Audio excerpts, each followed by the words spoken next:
Hey there, creepy crawlies! Welcome to this video. If you happen to stumble across this, then you're likely aware that it's Monster Week 2026. But in case you don't know what it is, here's the gist of it. Monster Week is an annual community event created and organized by the YouTubers Ginny D and Pointy Hat to bring together TTRPG creators that make videos based around a certain theme, and each day the videos are compiled into a playlist. And this year, the event is themed around Fey. Now, in case you got here through one of these playlists and don't have a clue about who I am or why I'm suddenly yapping at you, allow me to introduce myself. My name is Lawrence, and I run this very YouTube channel you're watching, where I post my own creepypastas themed around Dungeons and Dragons and give you stuff from those creepypastas in the form of weird D&D homebrew so you can deeply unsettle your friends at the game table. These videos actually have an overarching story, and the two pretty faces you see on screen right now are the main characters. Their names are Edgar and Valorie, and they grew up in an orphanage together and consider themselves siblings. Eventually, they decided to research monsters and write reports about them for a living, and now travel all around their continent in search of creepy adventures. Also, both of them are bards. Okay, so Fey are a topic that I haven't covered in my creepypastas yet, so coming up with a cool story and monster should be a fun challenge. The Fey in D&D come in so many different variations and flavors that can all be twisted into something truly memorable and creepy. For example, the satyrs, which represent hedonism and revelry, could be used for an adventure where people going through tough times in their lives go missing because a satyr has promised them to distract them from their pain with reckless celebrating and mindless indulgence if they followed him into the Feywild. That's a really scary and memorable adventure idea about the dangers of escapism. My favorite Fey monsters are probably the infamous hags that trick mortals into striking bargains with them that all come with some kind of catch. Imagine an adventure where a powerful centuries-old archhag convinces people to let her remove their unpleasant emotions. And the only way to defeat her is by finding her anathema, the only weakness of an archhag, which, in this specific hag's case, is a small glass bottle filled with her own emotions that she refuses to acknowledge, that is kept within a spooky crypt and guarded by monsters and traps. That could turn out to be a pretty compelling story about dealing with your feelings in a healthy way. But there is one theme that isn't really explored that well with the Fey in D&D, but that I think would fit them really well. Hear me out. Gaslighting. What if there was a Fey that could make you question your perception of reality until you break and go insane? A Fey that explores themes of lying, manipulation, and illusion. Okay, I'm inspired, so let me read you tonight's scary story. The Woodland of Madness. This whole thing started when me and Val were sitting in a tavern one morning, sipping our hot beverages and eating some pieces of fruit that I had purchased from the market a few moments ago. When our stay in that lakeside village ended, and we said our goodbyes to Lottie, I really thought that we'd find ourselves in yet another terrifying scenario. But to my surprise, things have been rather quiet for the past few days. While I was personally fine with our vacation lasting for another couple of days, Valerie appeared kind of bored and told me every so often that she really wanted to go on another adventure. Thus, she was eagerly regarding a bulletin board that was hung up on one of the tavern walls and filled to the brim with articles of recent occurrences and letters from people in search of sellswords. But one of these letters seemed to have caught my sister's attention as she hastily plucked it from the board and showed it to me. I looked at the little piece of parchment and read what it said. Apparently the author of the letter a person with very beautiful, fancy, feminine handwriting, was inviting people to their lavish ball held in an old manor in the coastal city of Goetia Port. This was kind of exciting since Valerie and I had always kind of wanted to attend such a ball, and even owned an appropriate suit and dress that had previously belonged to my deceased parents. However, there was one very strange condition attached to the invitation. Any person who wished to attend the ball must have survived one night in a specific forest, not too far away from the town we were residing in. Naturally curious about the invitation, the both of us soon headed towards the local library in order to research this forest. And after a short while of researching, we came across something very mysterious that provided more questions than answers. There haven't been any accounts of monster sightings in the woods ever. It was also reported to be uninhabited by dangerous animals and completely devoid of bogs or other hazardous environments. Yet each and every person that had attempted to spend the night in the forest fled in terror before the sun arose. While I was a bit unsettled by these descriptions of the forest, Valerie found them exciting. "That actually sounds like a nice challenge," she proclaimed. "We go to the forest, we try to spend the night there. If we succeed, we go to the ball, and at the end, we'll have a new story to share with the other monster researchers. What do you say?" Even though I was still a bit skeptical, my sister did manage to convince me, and so we rented a carriage to travel to said woodland and arrived there just before the sun was starting to set. It didn't take long before we found ourselves in the middle of the woods in the dark of night. Much like we had previously read, there wasn't anything remotely dangerous in sight. And yet, I had this awful feeling in my stomach. Our surroundings were entirely silent, so the only noise I heard was the sound of my own beating heart. The first thing that we needed to do was search for wood in order to make a fire so we could stay warm. Valerie told me that she'd search in the west, whilst I suggested to look for flammable wood in the east. As I walked into the woodland by my lonesome, that strange feeling persisted. I looked over my shoulder every couple minutes, fearing that something was watching me. The rumors that nobody had ever spent an entire night in the forest without going insane lingered in my mind and made me worry.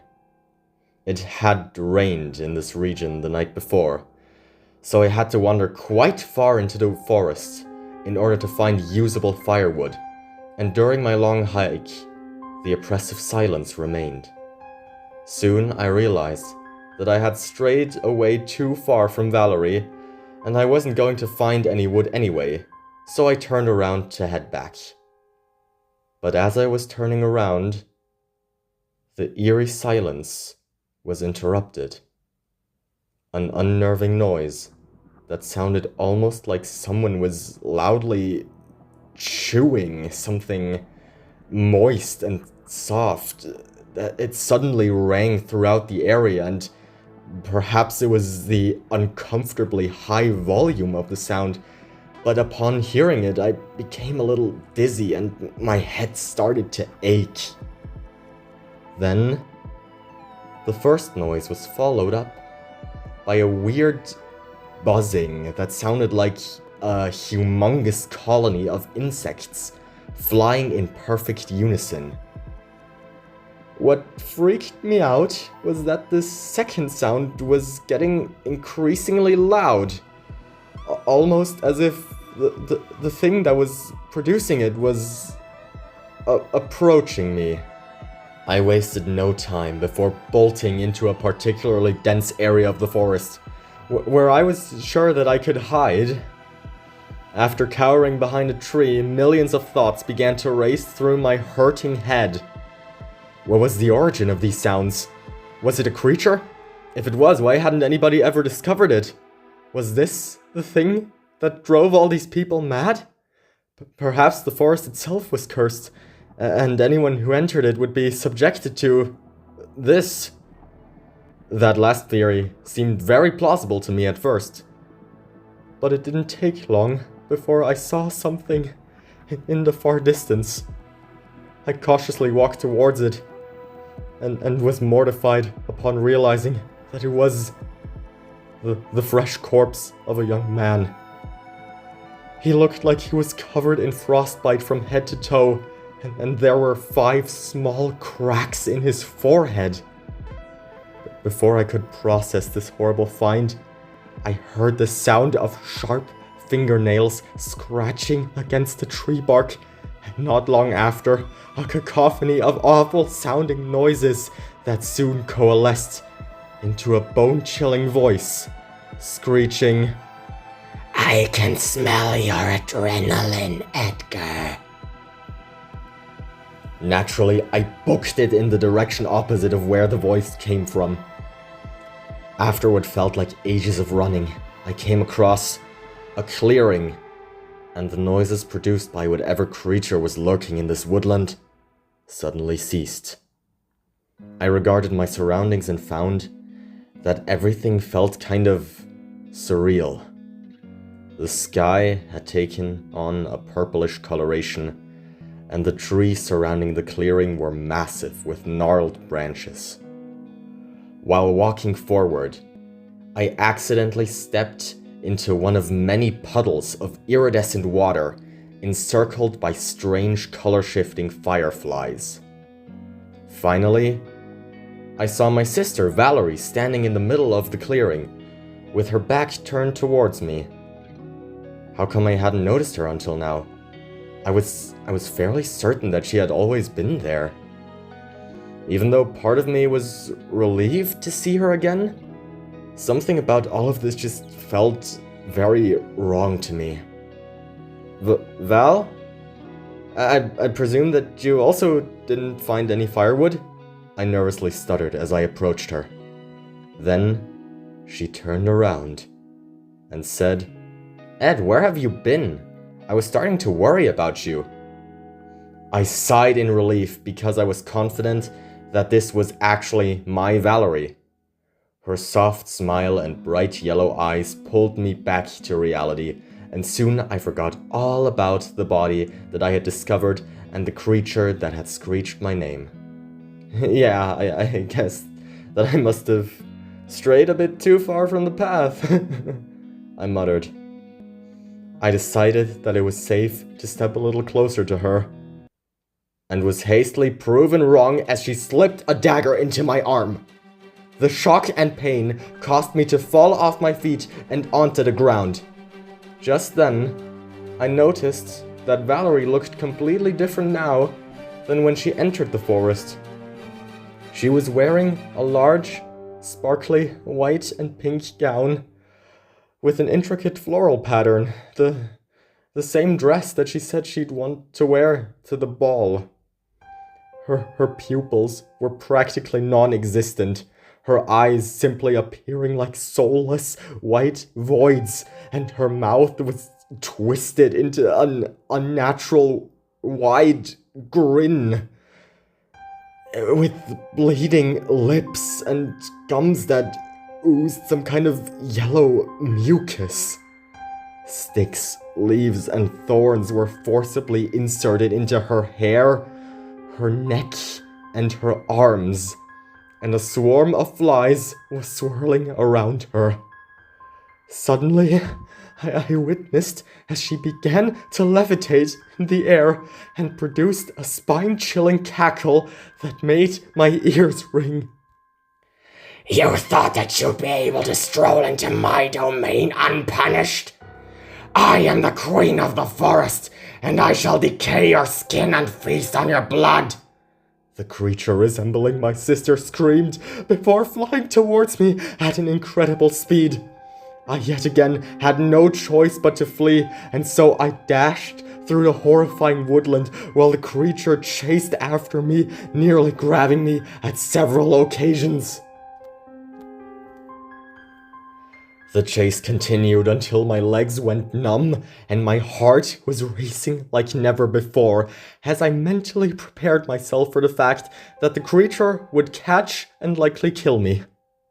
But I survived, as the thing that was chasing me suddenly halted and dissolved into a cloud of purple fog. It was just an illusion. Soon after getting over the shock and terror that I had just felt, I heard a female voice call out to me, "Ed? Ed, where are you, Ed?" Even though it sounded like Valorie, I couldn't be certain that it was actually her. What if it was just another illusion? The first one began as so frighteningly realistic that it had fooled me into believing that it was the real Valorie.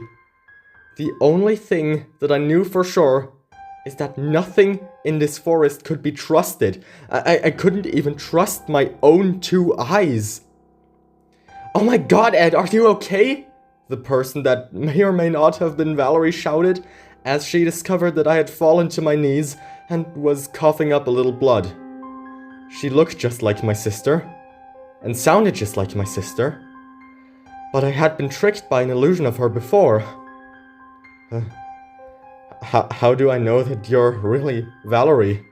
I uttered as I attempted to get back on my legs. What? And what the hell are you talking about?" she asked. If you really are Valorie, then prove it to me," I requested. Edgar, are you alright? What happened to you?" she inquired. It was at that moment that I decided I needed to get out of this awful woodland as fast as possible. I was fairly certain that this wasn't the real Valorie, and I couldn't take the trickery of this godforsaken forest anymore. From the moment I had stepped foot in here, anything that I saw or heard could have been fake. The sounds, the corpse, heck, maybe even the entire forest was just an illusion all along. I ran and ran, but eventually the searing pain in my head, lungs, stomach, and legs became overwhelming, and so I fell to the ground and fainted.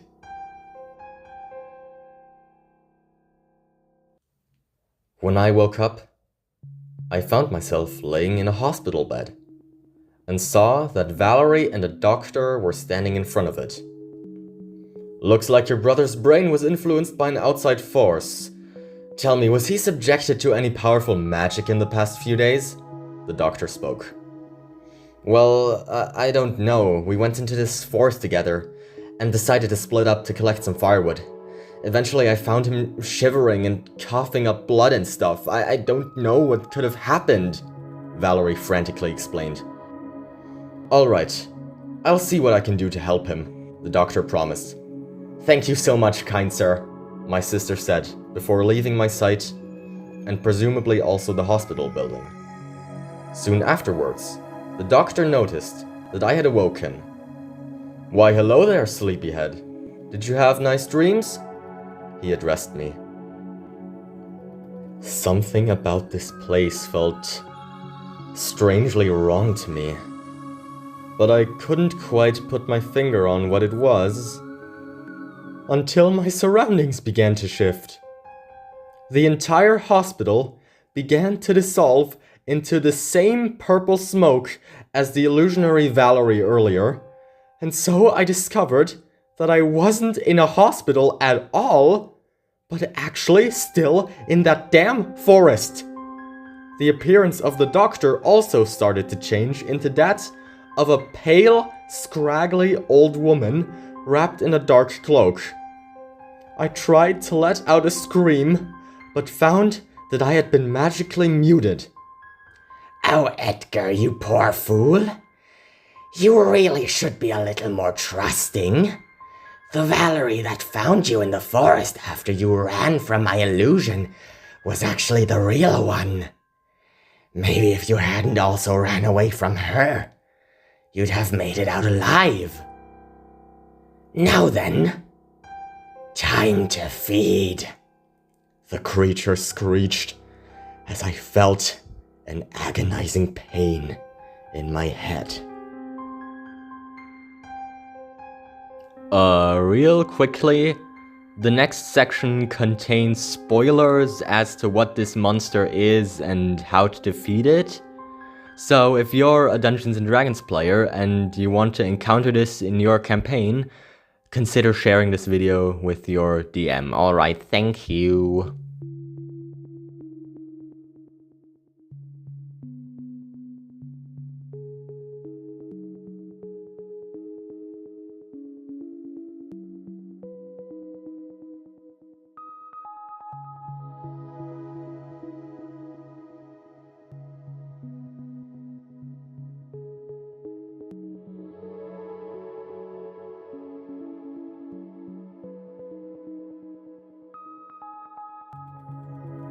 Yeah, so I hope you liked this story, and also the art and stat block for the Striga. I think it's a monster that really has a lot of creepy potential, and it would honestly make me really happy if some of you decided to use it in your own scary D&D games.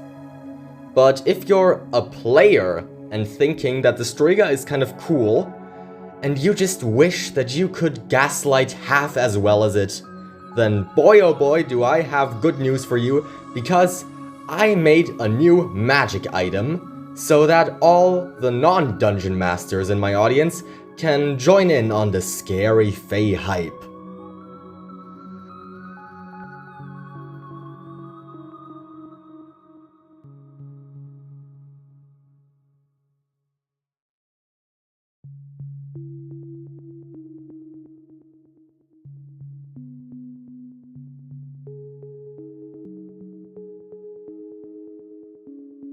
Okay, if you enjoyed this video, then don't forget to like and subscribe, and also check out all the other playlists for Fey Week. There's a bunch of amazing videos made by a lot of well-known and also less well-known creators that I think you may really like if you like this video. Anyways, see you next time, and stay spooky, fellas. Peace.